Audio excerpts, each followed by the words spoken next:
Advertencia: este video es con fines educativos, con tal de llamar la atención de nuestra audiencia, de forma creativa y respetuosa. Hola, hoy te vengo a explicar qué es la escuela keynesiana. La escuela keynesiana es una teoría económica basada en las ideas de John Maynard Keynes, que él decía que la economía no siempre se autorregulaba de manera eficiente, o el mercado, sino que el Estado tenía que intervenir en ello para que no hubiera crisis económica y hubiera un crecimiento grande. Todo este contexto surgió en 1929, donde ocurrió la Gran Depresión Económica. ¿De qué se basa esto? Esta Gran Depresión Económica surgió en ese año, ya que muchas empresas cayeron en quiebra y el desempleo fue mucho. John Maynard sacó la teoría de que el Estado tenía que meterse ahí. ¿Por qué? Porque él decía que si se metía el Estado, esto iba a poder autorregular toda la economía y generar empleos.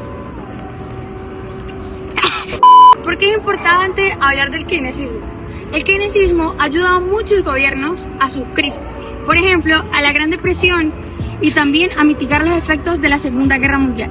Ahora en la actualidad nos ayudó a la gran pandemia del COVID-19. Sin Keynes y sus aportes, no tuviéramos muchas bases fundamentales de la política económica y no existieran ahora. Año 30. El inicio del keynesismo. En 1936, Keynes plantea la teoría del empleo, el interés y el dinero, donde él asegura que el gasto público puede reactivar la economía. Años 50 y 60, época dorada del keynesismo, donde Europa y Estados Unidos lo adoptaron y pudieron mejorar su estabilización social, su industrialización y su crecimiento económico. Años 70, crisis del petróleo y el declive temporal. En los años 70 ocurrió ese extraño fenómeno denominado estanflación, en el que la alta inflación y el gran desempleo provocó una crisis económica, provocando que muchos economistas alrededor del mundo empezaron a cuestionar el keynesismo y empezaron a aplicar otras teorías, como la de Friedman. ¿Alguna vez te has preguntado cómo ocurrió el resurgimiento del keynesismo? Esto ocurrió en el 2008, cuando muchos países se pusieron de acuerdo para volver a aplicar las políticas del keynesismo, aumentando los gastos públicos y así evitar una recesión más grande. En la actualidad, muchos países utilizan aún políticas keynesianas combinadas con otras estrategias económicas y que siguen latentes en la actualidad. Las tres ideas principales del keynesianismo son: el primero es la intervención del Estado. Según Keynes, cuando un país entra en crisis económica, este debe actuar implementando el aumento del gasto público, la reducción de impuestos y la inversión en la infraestructura. La segunda idea del keynesianismo es la importancia de la inversión agregada. Esta se basa en la compra de bienes y servicios. Si la gente no compra, las empresas no crean.